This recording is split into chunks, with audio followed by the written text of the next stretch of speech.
In the long reign of a single queen, Britain changed the world and was itself utterly transformed. Queen Victoria came to the throne in 1837. By the time she died in 1901, we had made the modern world. It was a time of brilliant engineering, pioneering innovation, all of it driven by fearless men and women who dreamt big and shaped the country we live in today. Fast and effective new transport systems shrank the world. We travel further, faster. The railways compress space and time. Startling innovations above and below ground saved lives. We'd grab the saw like this. It's more like carpentry than surgery. Groundbreaking ideas nurtured our minds and souls. It was feeling like you were dancing in one of the great European palaces. And a revolution in law and order set us on course for the freedoms we take for granted today. You're brought from the darkness of the prisons into this glory. It's fantastic, isn't it? It is. This is the story of how the Victorians built Britain. In the Victorian era, Britain really did rule the waves. But rapid changes in technology ignited a naval arms race. What Nelson would have given for this. Which Britain felt it just had to win. A group of Victorian visionaries transformed what it meant to go to sea. Wow, this is kind of Downton Abbey afloat. They built a series of majestic and revolutionary ships that shaped the future of sea travel in a way that we can still see today.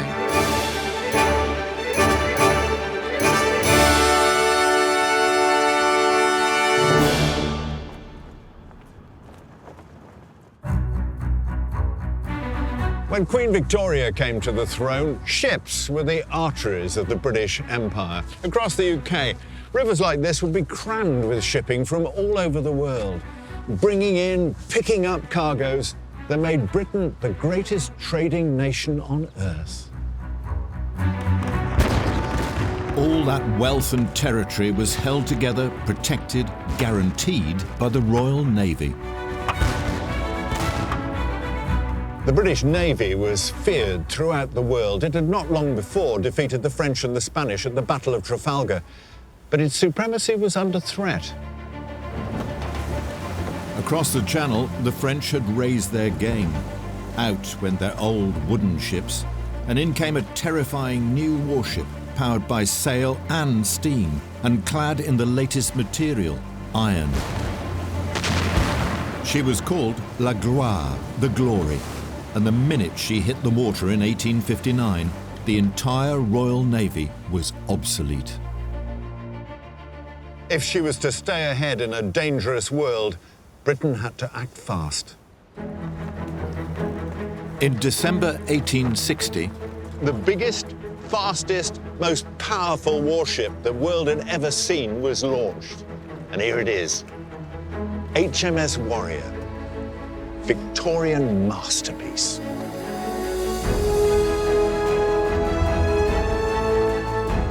She's in Portsmouth's historic dockyard now. In her day, Warrior was the wonder of the world. She was a giant, a floating fortress with a hull of iron, powered by sails and the largest engine ever used in a warship. Britain was set to rule the waves once again. You get a real sense of history of the might of the Royal Navy. But more than that, the power of this ship at the time must have been immense, completely unchallengeable, extraordinary vessel. What's so special about the Warrior? She's the largest warship in the world. She's the fastest ship in the world. She's the most heavily armed ship in the world, and she's the most heavily armoured ship in the world. She's 50% larger than the next largest warship. She's far faster than the next largest warship. She's unlike anything that anybody's seen before. No one knows more about the trials and tribulations of building this iron colossus than the Royal Navy's Andrew Baines. Access to raw materials for iron is quite difficult, so the ship's actually made largely from scrap in the form of scissors, railways, locomotives or bedsteads before it was turned into... But how did they armour turn plates. that into a warship? How did that work? They actually employed the local women from the East End of London to sort through piles of scrap, feed them into machines to chop them up into small pieces, stack them up together and then put it into a furnace to form these huge slabs of iron. Building the Warrior was an extraordinary feat. In 2 years, during one of the coldest winters, 2,000 workers, plus the ladies of the East End, changed the face of modern warfare. Altogether, she cost £378,000. That is about £1 billion. It's just over £1 billion, actually. So it's the equivalent of one of our newest aircraft carriers. So we're standing on the Starship Enterprise of the Victorian era. Absolutely. To boldly go where no warship had gone before, HMS Warrior pioneered some of the latest developments in ship technology, like her retractable funnels. If you're using sails, you don't want to obstruct the wind in any way, so the funnels can telescope down into the ship. Below decks, watertight compartments Four wheels. were designed to be sealed off if the ship was hit, enabling her to stay afloat. Right down into the dungeon here, isn't it? And though she had sails for backup, the real power came from her 5,700 horsepower steam engine. What Nelson would have given for this. Absolutely. What an engine room. The engine burned 10 tons of coal an hour, enabling her to reach speeds of 20 miles an hour, making her the fastest ship on the seas. How much did steam engines like this change the whole technology of naval warfare? Beyond recognition, there's a huge worry that steam has bridged the channel, that we're going to be invaded. And that's because invading Great Britain with a sailing fleet was very, very difficult. You need the wind to blow in exactly the right direction. Steam engines, you don't care what direction the wind's blowing in. Tactically, when you get into battle, being able to harness and use the wind to greatest advantage no longer is that important. This boils down to how powerful a steam engine do you have, therefore how fast will she go. All this novelty, all this innovation meant it was 2 years before HMS Warrior was ready. In September 1861, she was ready for battle, ready to reassert Britain's domination of the high seas. It's hard to imagine the impact this mighty ship would have had on Britain's rivals. The Royal Navy had staked its reputation on a ship to outclass all others. And the world now held its breath.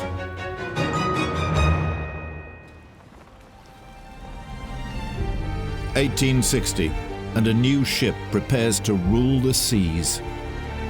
Britain's control of the oceans is under threat from a new ironclad fleet of French warships. The Royal Navy has built HMS Warrior in response. The fate of the British Empire, it seems, is at stake. HMS Warrior was fast, powerful, and armed with the latest naval weapons. Charles Dickens described her as a black, vicious, ugly customer as ever I saw, whale-like in size, and with as terrible a row of incisor teeth as ever closed on a French frigate. We're here on the gun deck, which doesn't seem that dissimilar to Nelson's flagship, the Victory, built a century before. The difference is, of course, the size, the scale. The central part of the gun deck here is 216 feet long. HMS Victory, the whole ship would sit in here with 40 feet to spare. And the guns especially. What's different about the guns? That's about twice the size of the heaviest cannon that Nelson has available to him, but it's got 5 times the destructive power. And that can fire 1 round every 55 seconds. As well as her awesome firepower, below decks the Warrior was built to protect her crew to the max. The ship's sides are 4.5 inches of wrought iron armour plate. At the back of that is 1.5 foot of teak. The armour plate stops the projectile, The teak is there to distribute the shock waves and stop the bolts that hold everything together from breaking and the armour plate falling off the ship's side. Inside their armour-plated stronghold, the crew ate round tables between the cannons. At night, they slung hammocks above, singing, sewing, and playing cards. Some even brought their pet parrots. And in the officers' wardroom, a quiet revolution was taking place. Traditionally, officers were from wealthy backgrounds. But for the first time, engineers were given a seat at the table. It was a challenge to the old order. But Warrior changed the rules in more ways than one. This extraordinarily powerful warship, what action did she see? She never fires a shot in anger. Really? So in that sense, she did her job. She's incredibly successful. HMS Warrior was the ultimate deterrent. During her 10 glorious years of service, she had every country running scared, making the seas safe for British trade and passenger travel.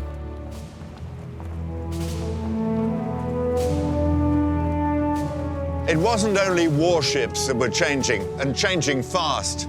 Steam engines had opened up the globe to Victorians. Journeys that had taken months, years, were now completed in weeks.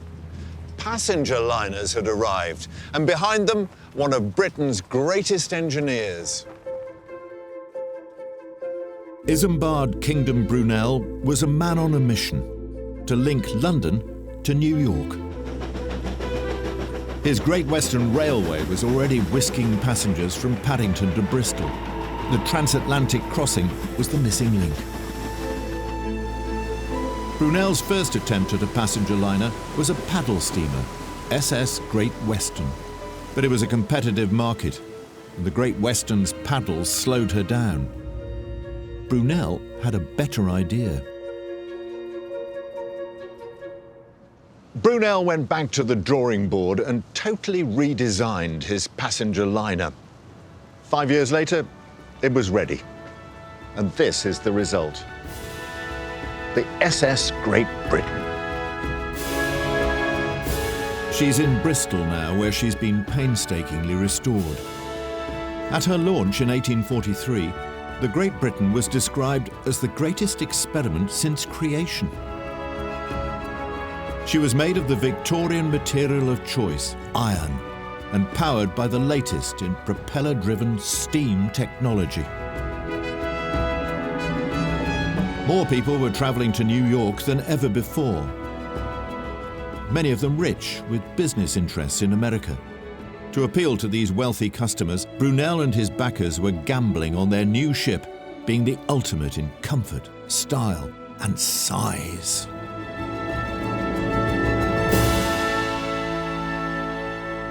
How much of a risk was Brunel running? Brunel loved risk. To take things forward, you would need to build bigger. And the steamship company agreed because they wanted, obviously, to make a profit, to carry more people, to establish the steamship company as a major company on the Atlantic line. The ship cost a lot more money than originally estimated, about £76,000. In the end, cost well over £100,000. And Brunel and his directors had to ask for extra money to enable them to finish the project. In fact, the SS Great Britain went so over budget, she almost bankrupted the company. How much of a sensation was it when it was finally launched? Oh, it was seen as, one of the greatest works in England. Thousands of people came to see it in Bristol. Thousands of people came to see it when it was in London. Its original name was the Mammoth. That gives you an idea of the scale. Nothing like this had ever been built before.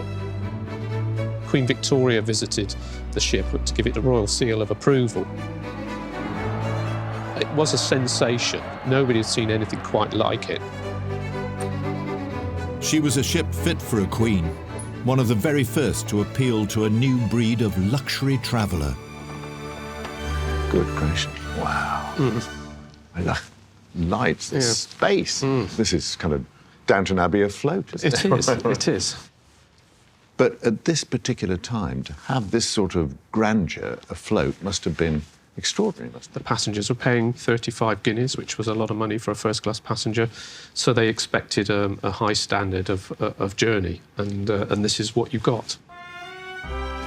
Did they really dine in such luxury? It would have been in the typical Victorian fashion: fowl, fish, lots of courses, and very long-winded affairs, as I would imagine.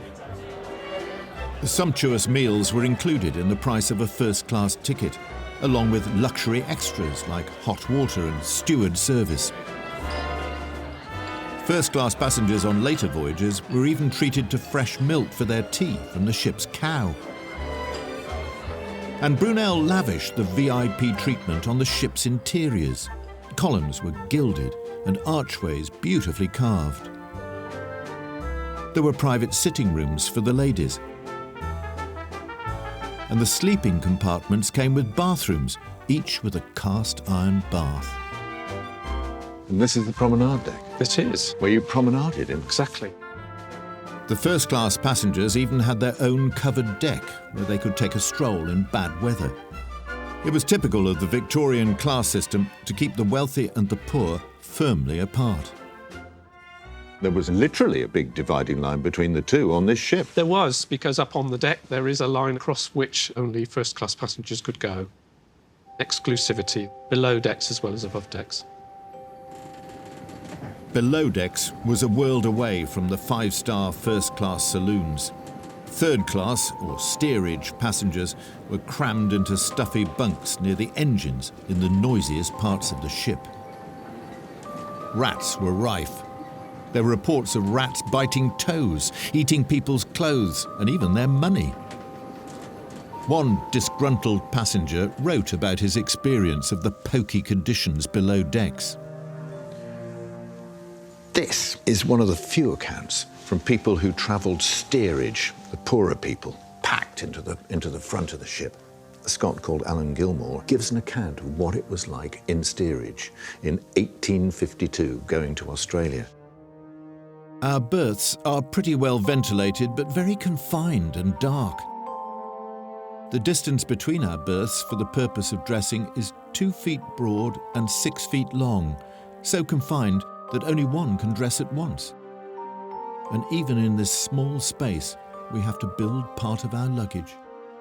Even better than that, there's a drawing here of what it was like in steerage, and you can see how close packed those berths were.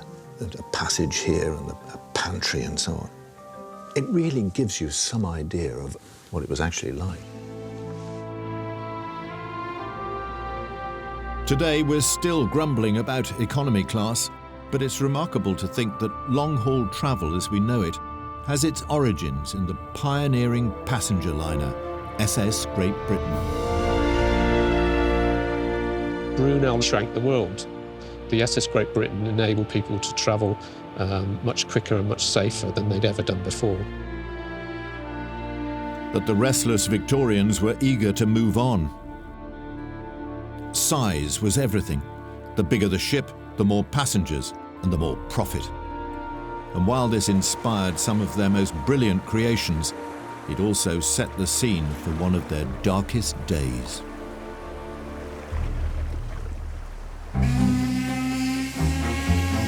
Queen Victoria's British engineers had revolutionised ship design and more or less invented long-haul travel.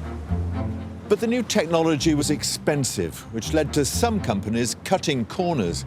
Ambitious ship owners were building ever bigger ships to maximise their profits. One of the biggest was the RMS Taylor. She was designed for a very particular purpose, to bring long-distance travel to the masses. In the 1850s, a new passenger route had opened up. Australia was in the grip of gold rush fever. Hundreds of thousands of people were prepared to brave 3 months at sea for a new life in the Australian goldfields. The iron-hulled Taylor was designed to carry upwards of 600 people on the long voyage from Liverpool to Melbourne. Author Jill Hoffs has spent many years uncovering the ship's untold story. So what was it like when they eventually set off on their maiden voyage? Celebration, streamers, ribbons, bottles of wine. Everyone throwing their hats up and wafting their shawls. People were saying goodbye to their loved ones but feeling really glad that they would hopefully get to Australia really pretty quickly for the time, maybe 100 days. But the ship had only just left Liverpool when the crew spotted something strange. Compasses on board wouldn't match up, but they thought it wasn't too big a degree of difference. They'd sort it out as they got on. As the Taylor reached the Irish Sea, she was hit by an epic storm. The crew, battling with the sails, discovered the ropes hadn't been seasoned properly, making them unmanageable. And that wasn't all. Originally, she was meant to have 2 engines as well as sails. However, they rushed making her, so they didn't actually put them in. So the engines weren't there at all? No. They're in a storm. They can't work the sails. What more could go wrong? They couldn't really steer the ship.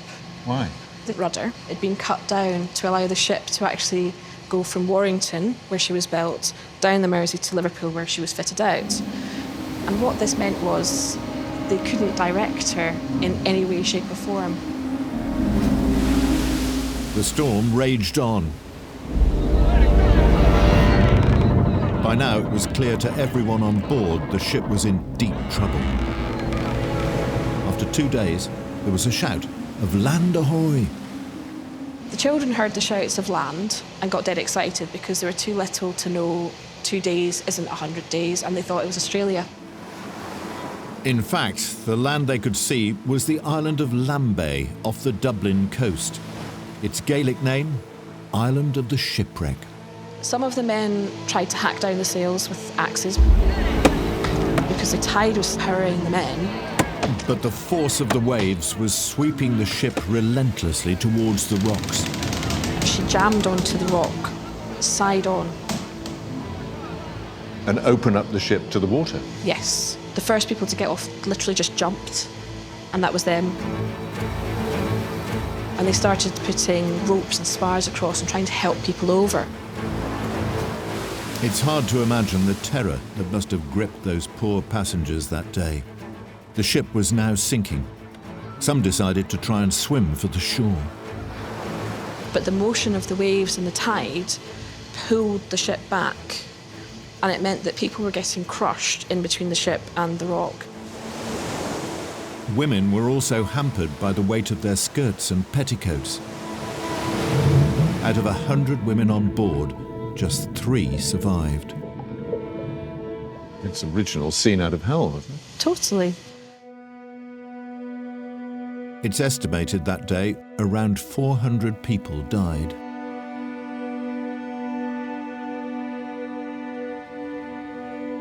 Remarkably, a few precious artefacts have been salvaged from the wreckage of the Taylor, which still lies beneath the waves off the Irish coast.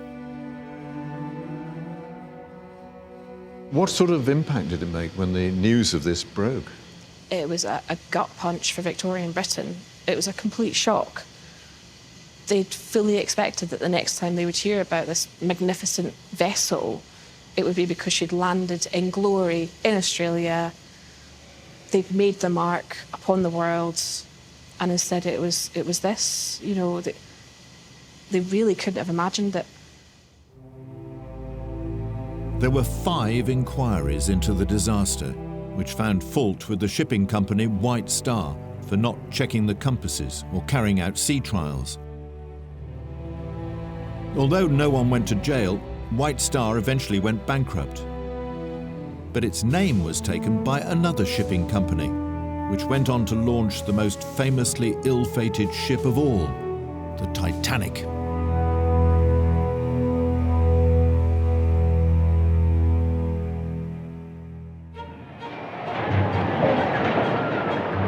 Despite the tragic setbacks, the Victorians were relentless in their desire to travel and explore the world's remotest corners. But it wasn't all about discovery and adventure. Closer to home, a small but miraculous invention was transforming our lives, making this little fellow on the Thames in London the unsung hero of Victorian shipping. The SS Robin, the last intact example of the Victorian coastal steamer. It was smaller than many of the cargo ships of the period, which allowed it to get into all of the major ports on the British coast. These little steamers were the lifeblood of the cargo trade. They made a living chugging from port to port, picking up coal, iron, or whatever paying goods they could find. But the steamers were special. Each and every one of them carried a secret weapon. Dr. Roy Fenton, an expert on this neglected piece of maritime history, has promised to show me more. So she's not the least bit glamorous. No. In fact, didn't they call them tramp steamers? Tramping was a derogatory term. The people who worked in liners looked down on them and said, "Ooh, what a tramp, knocking in a tramp steamer, are you?" But in the belly of this unassuming little boat is a piece of Victorian engineering so advanced it would shape the entire future of the shipping industry, the triple expansion engine. It's a rusty old beast, isn't it? It looks a bit ramshackle now, but to the Victorians, what made it modern, what made it effective? It was more efficient, you were burning less coal, and it was less expensive to run. Simple. All the advantages. Yes. Remember, they were going all the time. They didn't stop at night, they just carried on. Chugged on. The triple expansion engine played a crucial role in driving the Industrial Revolution. Britain's mills were powered by the technology found here in the humble Robin. This was, in every sense, the engine room of Victorian trade. Absolutely, absolutely. Slow but sure, the plucky little Robin did her bit to keep the country running. But beyond our coastal waters, a very different kind of ship was busy securing Britain as a power player in global trade. There were fortunes up for grabs on the hugely profitable trade routes, if the ships were fast enough.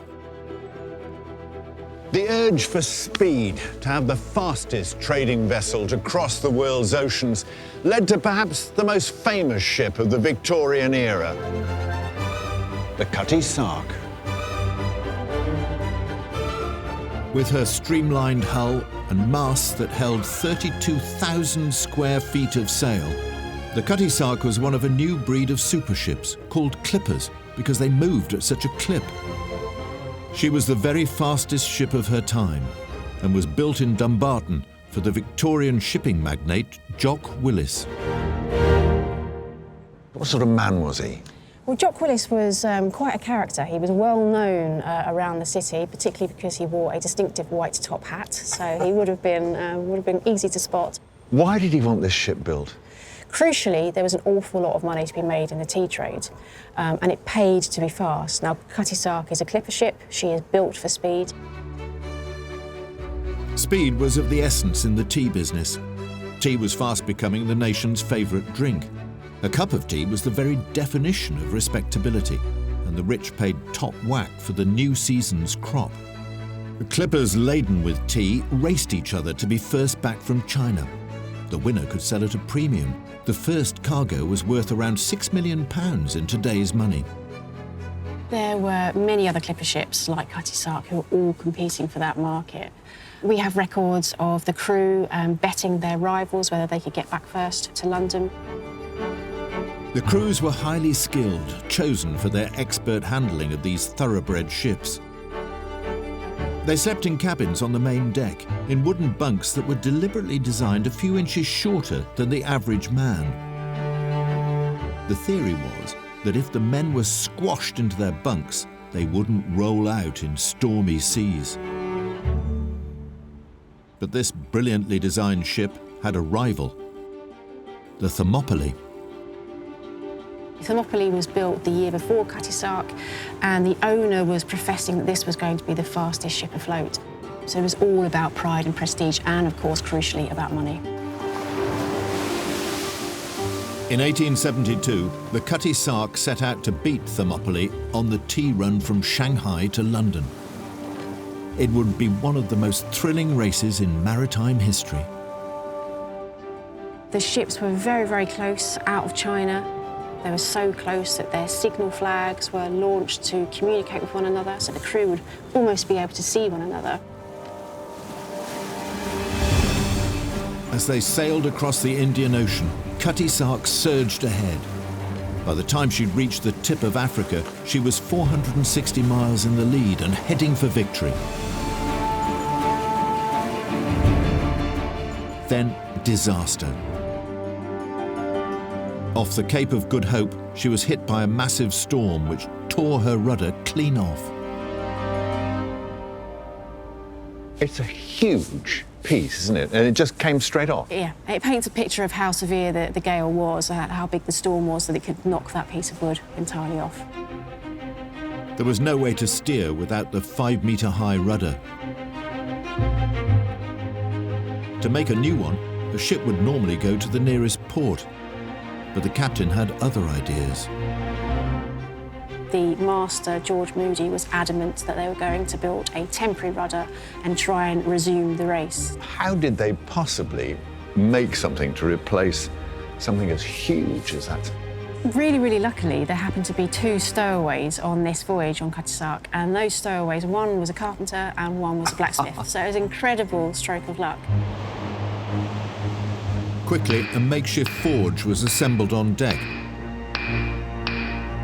And together, the stowaways and ship's carpenter used spars from the rigging to make a temporary rudder. It's an amazing feat of engineering. It's an incredibly difficult thing to do at the best of times, let alone in the middle of a storm. The Cutty Sark was back in the race, but it was too late. 9 days after Thermopylae, she arrived in London to a hero's welcome. The British Board of Trade hailed the work of the crew as a model for making a replacement rudder at sea. So the race was lost, but the reputation very much was not. All of the attention was on Cutty Sark and this amazing feat of engineering. So Cutty Sark didn't win, but did become famous? Absolutely, yes. The electrifying races of the cargo clippers had gripped the public. But as the 20th century approached, the thrill-seeking Victorians were chasing a new dream, a boat so fast it couldn't be caught.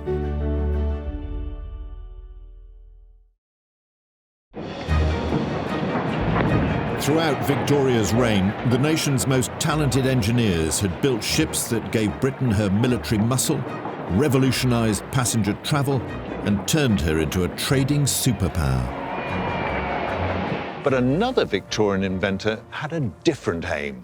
He wanted speed. Speed for speed's sake was the driving force behind one of Britain's great Victorian visionaries. Charles Parsons had already invented the steam turbine engine, but in 1894 he began a groundbreaking experiment that he hoped would blow all the other ships out of the water. Parsons believed that his revolutionary turbine engine would harness all of steam's potential. But to prove it, he would have to build a boat that would travel at speeds the world had never seen before. The SS Turbinia is the world's first speedboat. Built here in Newcastle and now beautifully preserved at the Discovery Museum, she's remarkable for her sleek lines and powerful turbine engine. She was a marvel of her day, kick-starting our love affair with thrill-seeking pursuits. Parsons planned to sell his experimental design to the Royal Navy, hoping he'd be able to hit speeds of 30 knots or 34 miles per hour. But the Turbinia's first test runs were a disaster. It should have been the fastest boat on the planet. But in those first tests, it could only manage 20 knots. If Charles Parsons, the inventor, couldn't do better than that, then the whole experiment was a failure.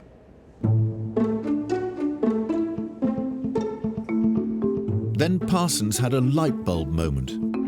What if he put not one, but 3 engines and 9 propellers in Turbinia? It was genius.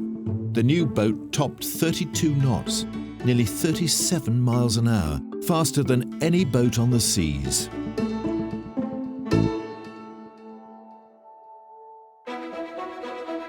By 1897, Parsons had perfected his creation. Now he needed a way to get her noticed. That year, the Queen was holding a special naval pageant at Spithead to celebrate her Diamond Jubilee. Parsons came up with a daring plan to turn up uninvited to the royal party. Maritime historian Ian Whitehead has the extraordinary story. He's not part of the Navy, so he's gate-crashing in a way. Parsons and his pals decided to do a full-speed run down in between the lines of the fleet. You can just see them nearly running people down and patrol boats trying to stop them. Presumably those patrol boats had no hope of catching the Turbinia. Absolutely no hope of catching Turbinia. It was a cheeky move, but it definitely got Turbinia noticed. Great fun for everybody, and it certainly has been remembered to this day. The Navy was so impressed, they eventually adopted Parsons' engine design. The revolutionary Turbinia was the very start of our obsession with speed and extreme water sports, paving the way for every boat since that relies on speed to do its job. Turbinia wasn't just the fastest boat on the planet, she was the future, technology that would drive the ships of the 20th and 21st centuries. It seemed the Victorians were willing to take on anything, and those fearless pioneers now turned their attention to one of the last frontiers, life beneath the waves.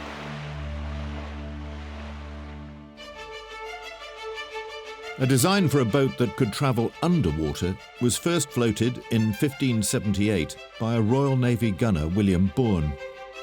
But no one got serious about developing submarines until the Victorian era. By the late 1800s, France, America and Russia were all experimenting with submersible boats. As far as the Navy was concerned, there were those who wanted to embrace these technological changes and those that wanted to resist them. Many, too, who felt that creeping up on your enemy underwater was somehow sneaky and un-English. The result? At the turn of the 20th century, the world's most powerful navy was the only one that didn't have submarines. Things had to change. So in 1900, the Royal Navy negotiated with the Americans to build a version of one of their experimental submersibles. It was the creation of Irish engineer John Holland and would become Britain's first ever submarine. And there she blows, 122 tons of riveted steel, preserved in all her glory. Her state-of-the-art circular hull could withstand immense pressure underwater. She looks so futuristic. It's hard to believe she was built by the Victorians.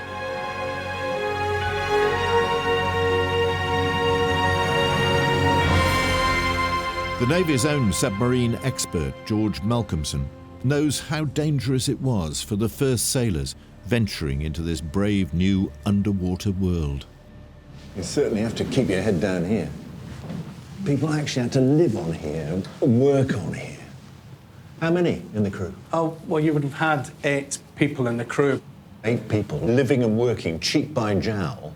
What would it have been like down here, though, in this metal tube? You've got the exhaust fumes leaking back in, carbon monoxide coming from the engine, which is a potential killer. There's many hazards for the crew on board these early submarines. A real dangerous job. How did they get round that? How did they try to protect the crew?